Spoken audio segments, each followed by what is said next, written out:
आज समझते हैं एफबीडी क्या होती है। जिसे हम लोग अगर डेफिनेशन के अकॉर्डिंगली देखें तो फ्री बॉडी डायग्राम बोला जाता है। क्या ये दिखाता है? It represents the object as a point और अ बॉक्स, यानी कि किसी भी ऑब्जेक्ट को, कोई भी बॉडी को ये बॉक्स की तरह दिखाता है या किसी एक पॉइंट की तरह दिखाता है। और उस पर लगने वाले जो वेक्टर्स होते हैं वो उनका एरो का सिंबल होता है, showing the direction and relative magnitude of forces like gravity, normal force, tension and friction. इस ऑब्जेक्ट के ऊपर जितने भी फोर्सेस लग रहे हैं, चाहे वो ग्रेविटेशनल फोर्स है, नॉर्मल फोर्स है या कोई एक्सटर्नल फोर्स है, उन सभी फोर्सेस की स्टडी करके एक डायग्राम बनाना, ये फ्री बॉडी डायग्राम में देखा जाता है। यानी कि एक तरह से मैं सिंपल भाषा में आपको समझाऊं तो फ्री बॉडी डायग्राम के अंदर हम लोग किसी भी ऑब्जेक्ट को, किसी भी बॉडी को जिसका एक मास दिया गया है, उसके ऊपर एनालाइज करते हैं कि हम लोग कितनी तरह के फोर्सेस उसके ऊपर लगा सकते हैं। हम लोग उन सभी फोर्सेस की स्टडी करते हैं जो उस पर लगते हैं। उन सभी फोर्सेस की स्टडी कर कर हम लोग एक डायग्राम ड्रॉ करते हैं जिसे हम लोग फ्री बॉडी डायग्राम बोलते हैं। अब जब भी आपको किसी भी ऑब्जेक्ट का फ्री बॉडी डायग्राम बनाना है तो आपको 3 स्टेप्स को फॉलो करना है। तो सबसे पहला स्टेप होता है आइडेंटिफाई द सिस्टम। सबसे पहले आपने उस सिस्टम को पहचानना है, उस बॉडी को पहचानना है कि हम लोग किसका, कौन सी बॉडी का हम लोग फ्री बॉडी डायग्राम बनाना चाहते हैं। उस चीज़ को पहचानने के बाद, आइडेंटिफाई करने के बाद सेकेंड स्टेप कहता है draw all the external forces acting on the system. आप जितने भी फोर्सेज उस बॉडी के ऊपर लग रहे हैं उन सभी फोर्सेज को आप लोग ड्रॉ कर लीजिए। उसके बाद थर्ड स्टेप क्या बोलता है? Choose axis and resolve the forces along them. इसका मतलब होता है कि हम लोग किसी भी वेक्टर के एक्स कंपोनेंट और वाई कंपोनेंट के अकॉर्डिंगली उसको रिजोल्व कीजिए। यानी कि वेक्टर का जो एक्स कंपोनेंट होगा वो ड्रॉ कीजिए और उसका जो वाई कंपोनेंट होगा उसको ड्रॉ कीजिए।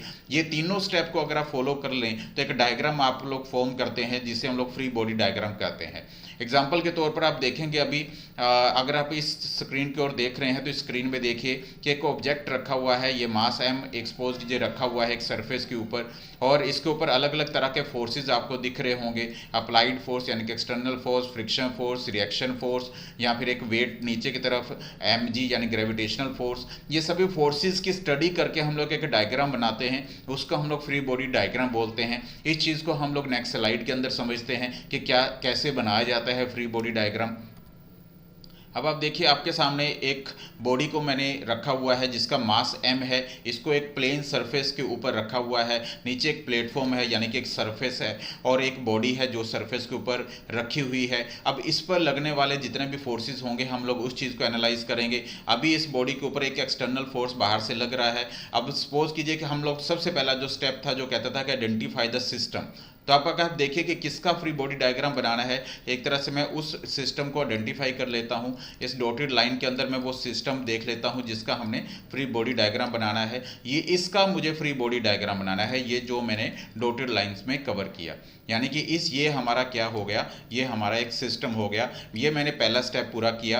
दूसरे स्टेप में क्या था, जितने भी फोर्सेस हैं उसको आइडेंटिफाई कीजिए। अब फोर्सेस के लिए आप देखिए कि मैं किस तरह से देख रहा हूँ। इसको मास m की एक बॉडी है, इस पर देख रहे हैं कौन कौन से फोर्सेस लग रहे हैं। एक फोर्स तो यही है जो बाहर से लग रहा है। अब इस फोर्स को एक बार ड्रॉ कर लेता हूँ। ये हमारा एक फोर्स है जो एक्सटर्नल फोर्स लग रहा है। अब देखेंगे दूसरा फोर्स, एक फोर्स इसका नीचे ग्रेविटी की वजह से लग रहा है, ग्रेविटेशनल फोर्स जो हम लोग mg कह सकते हैं। मास m है तो g साथ में लगा सकते हैं। एक फोर्स है जो नीचे वाला, जो देखिए सरफेस है, ये जो नीचे सरफेस है इसकी वजह से इसके ऊपर लगने वाला एक नॉर्मल रिएक्शन होगा, यानी कि नॉर्मल फोर्स होगा, वो ऊपर की साइड लगेगा।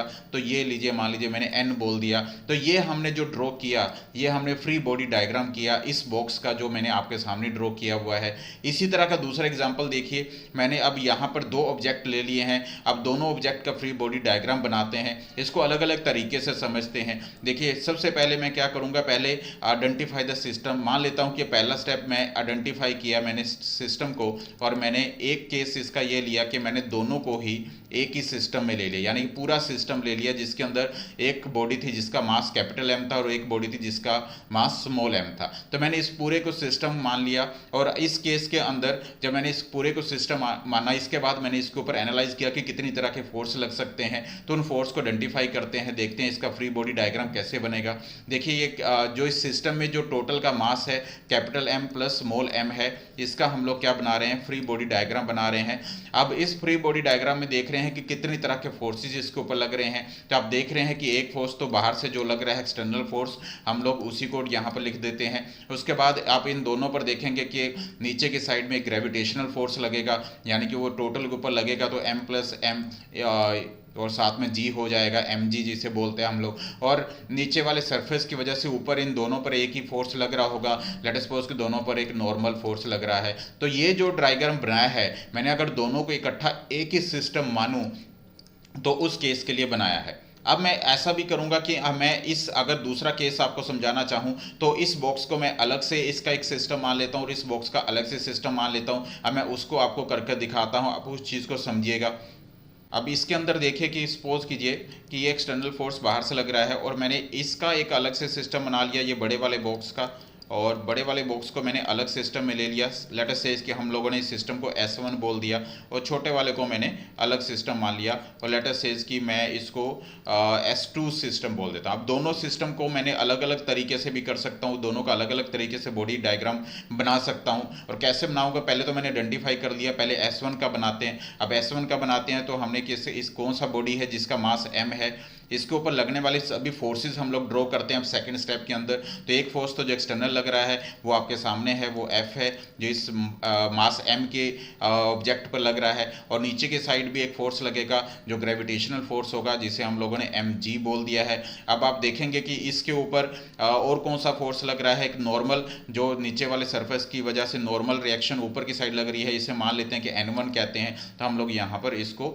n1 के साथ ड्रॉ कर लेते हैं। अब इतना ड्रॉ करने के बाद हम लोग देखेंगे, अब देखिए कि क्या और भी कोई फोर्स है जो इसके ऊपर लग रहा है, तो बिल्कुल लग रहा है। देखिए नीचे वाले सरफेस की वजह से एक नॉर्मल रिएक्शन ऊपर लगी, लेकिन अगर आप देखेंगे तो यहाँ पर भी एक कॉन्टैक्ट फोर्स है, दोनों बॉक्सेस को जोड़ रहा है। तो अगर आप देखेंगे तो ये एक कॉन्टैक्ट फोर्स यहाँ पर लगना चाहिए। ये जो सरफेस है ना, इस सरफेस की वजह से इसके ऊपर लगेगा एक नॉर्मल रिएक्शन, इसकी वजह से भी लगेगा नॉर्मल रिएक्शन, जिसे सपोज कीजिए एन डैश बोल सकता हूँ। तो हम लोगों ने इसके ऊपर एक एन डैश नाम का भी फोर्स लगाया है। तो ये एक हमारा जो बॉडी डायग्राम बन गया, तैयार हो गया है। ये बॉडी डायग्राम है हमारे किसका, एक मास m वाले सिस्टम का, यानी कि S1 का। ये हमने S1 का ड्रॉ किया है। अब S2 का ड्रॉ करते हैं। अब S2 के अंदर जो स्मॉल m का जो ऑब्जेक्ट है उसी का फ्री बॉडी डायग्राम बनाना है। इसको मैं यहाँ ड्रॉ कर लेता हूँ। मैंने एक स्मॉल m का फ्री बॉडी डायग्राम बनाना है। अब सभी वो देखते हैं जो फोर्सेस देखेंगे जो इस पर लगेंगे।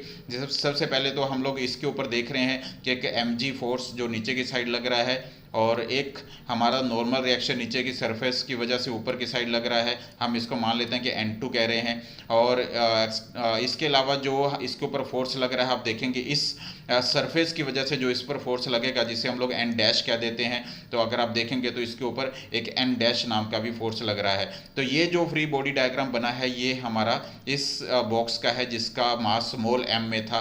तब अगर आप देख रहे हैं तो दोनों के ऊपर जो फोर्सेज लग रहे हैं, किस तरह से हमने इसको ड्रॉ कर लिया है, कितना अच्छे से आप लोग आसानी से इसको आप फ्री बॉडी डायग्राम में कन्वर्ट कर सकते हैं। बस फोर्सेज की पहचान रखिए, फोर्सेज को समझने के लिए आप लोग थोड़ा स्टडी कीजिए, उसके बाद आप फोर्सेज को ड्रॉ इजीली कर सकते हैं। अब इसी तरह से मैं जो थर्ड स्टेप था कंपोनेंट वाला, अभी तक तो इसमें एक्सिस में नहीं आया। अब मैं आपको नेक्स्ट ऐसे एग्जांपल को लेके चलता हूं जिसके अंदर कंपोनेंट का भी आपको नॉलेज दूंगा और कंपोनेंट को कैसे ड्रॉ किया जाता है उसके बारे में बताऊंगा। उसके लिए आगे चलते हैं। अब यहाँ से इस ऑब्जेक्ट की एपीडी ड्रॉ करते हैं। इसको बहुत अच्छे से समझिएगा क्योंकि इसके अंदर वेक्टर रेजोल्यूशन का पार्ट यूज़ होगा। एक्स एक्सिस और वाई एक्सिस कंपोनेंट का यूज़ करेंगे हम लोग।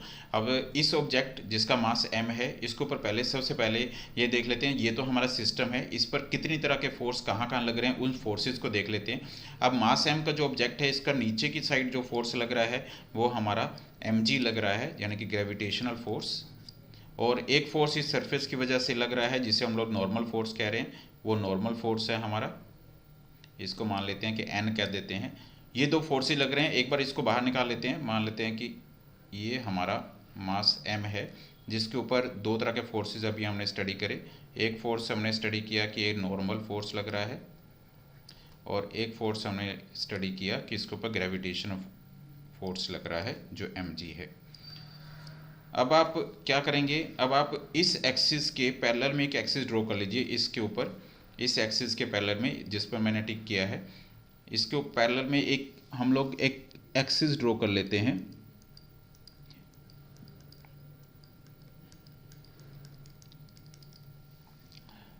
और इसके पैरेलल में हमने क्या किया, इस सरफेस के पैरेलल में एक एक्सिस को ड्रॉ कर लिया यहाँ पे, और ड्रॉ करने के बाद इसके एक परपेंडिकुलर एक्सिस ड्रॉ करेंगे हम लोग, जो मास एम से परपेंडिकुलर एक्सिस भी हम लोग यहाँ से ड्रॉ करेंगे, जिसको हम लोग एफबीडी में ड्रॉ कर रहे हैं। इसके परपेंडिकुलर ऑलमोस्ट कुछ ऐसा रहेगा, ये परपेंडिकुलर एक्सिस ड्रॉ कर ली। अब मैंने दो एक्सिस ड्रॉ कर ली है। मैंने किया क्या है, मैंने देखिए एक बॉडी जिसका फ्री बॉडी डायग्राम बना रहे हैं उस सिस्टम को देखा कि एम का बनाना है, उसको आइडेंटिफाई किया इस पर कौन कौन से फोर्सेज लग रहे हैं। एक तो एम जी नीचे की साइड लग रहा है, और एक नीचे सरफेस की वजह से इस पर जो फोर्स लग रहा है नॉर्मल रिएक्शन, वो ऊपर की साइड लग रहा है, जिसको मैंने यहाँ पर ड्रॉ किया। उसके बाद मैंने इस एक्सिस के पैरेलल एक एक्सिस ड्रॉ करी, और उसके परपेंडिकुलर एक एक्सिस मैंने यहाँ पर ड्रॉ करी, ये डॉट वाली लाइन। तो ये मैंने सपोज कीजिए इस एक्सिस को मैं पहचान के लिए एक्स एक्सिस बोल देता हूँ, और इसको मैं वाई एक्सिस बोल देता हूँ, ताकि आप पहचान जाए। अब एक्स एक्सिस और वाई एक्सिस मैंने यहाँ से इसमें ड्रॉ कर ली एफबीडी बनाने के लिए। अब देखिए सपोज कीजिए कि इसके अंदर ये एंगल जो है, जो हमें दिखा रहे हैं, ये थीटा एंगल है, और थीटा एंगल किसके साथ बन रहा है। एक मैं छोटा ट्रायंगल ले लेता हूँ यहाँ से, मान लीजिए एम जी वाला ही, अगर मैं एम जी को एक्सटेंड कर दूँ तो आप देखेंगे तो ये जो एंगल बन रहा है ये 90 डिग्री का बन रहा है। अगर ये थीटा है और ये 90 डिग्री का एंगल है, तो ये एंगल कितना हुआ मैथमेटिकली, ये 90 माइनस थीटा हुआ। अब 90 माइनस थीटा यानी कि अगर आप एफबीडी में देखें तो कौन सा होगा 90 माइनस थीटा, वो एंगल हमारा ये होगा, ये हमारा 90 माइनस थीटा होगा, 90 माइनस थीटा। अगर ये 90 माइनस थीटा है, यानी कि अगर ये 90 माइनस थीटा है तो ये हमारा थीटा होगा, यानी कि अगर ये 90 माइनस थीटा है तो हमारा थीटा क्या होगा, ये हमारा थीटा होगा। अब ये थीटा है तो आगे जो होगा वो 90 माइनस थीटा होगा। अब इस तरह से ये आप देख रहे हैं कि किस तरह से मैंने थीटा की पहचान कर रहा हूँ। थीटा की पहचान क्यों कर रहा हूँ, क्योंकि इसके कंपोनेंट हम लोग अब फॉर्म करेंगे। अब देखिए एम जी के अलॉन्ग विद थीटा एंगल दो कंपोनेंट यहाँ से निकलेंगे। एक हमारा थीटा के साथ वाला, ये वाला, ये कंपोनेंट हमारा क्या होगा, कोस थीटा का होगा, जो साथ वाला होता है, जिसे आप लोग लिख सकते हैं एम जी कोस थीटा। एक थीटा से दूर वाला कंपोनेंट एम जी का जो हमारा होगा, थीटा से दूर वाला कंपोनेंट, वो हमारा किस चीज़ का होगा, वो हमारा एम जी साइन थीटा का होगा। यानी कि इसको हम लोग एक बार दोबारा से इधर से निकालते हैं और दोबारा से ड्रॉ कर लेते हैं। मैंने क्या किया, एक मास एम, जिसके ऊपर कौन कौन से फोर्स हमने देख रहे हैं, एक तो नॉर्मल रिएक्शन एन, एक हमें इसका एम जी कोस थीटा का कंपोनेंट, ये हमारा एम जी कोस थीटा, और एक हमारा एम जी साइन थीटा। तो ये देखिए ये एफबीडी मैंने इस पर ड्रॉ कर दी, इसके वेक्टर रिजोल्यूशन पार्ट के साथ। आसान है, बस आपको समझना है इन चीज़ों को और प्रैक्टिस करनी है, और बार बार इन चीज़ों को देखकर खुद से ड्रॉ करके देखना है। तो एफबीडी ड्रॉ करना टफ नहीं बल्कि इजी है अगर आप प्रैक्टिस करें। आई होप सो कि कुछ आइडिया आपको लगा होगा। Thank you very much. हाँ, इसके अंदर मैंने फ्रिक्शन फोर्स को ड्रॉ नहीं किया क्योंकि थोड़ा कॉम्प्लेक्स पार्ट हो सकता था। तो फ्रिक्शन फोर्स के बारे में मैं नेक्स्ट वीडियो के अंदर, नेक्स्ट क्लास के अंदर मैं आपके साथ बात करूंगा। Thank you very much, all the best, जय माता दी।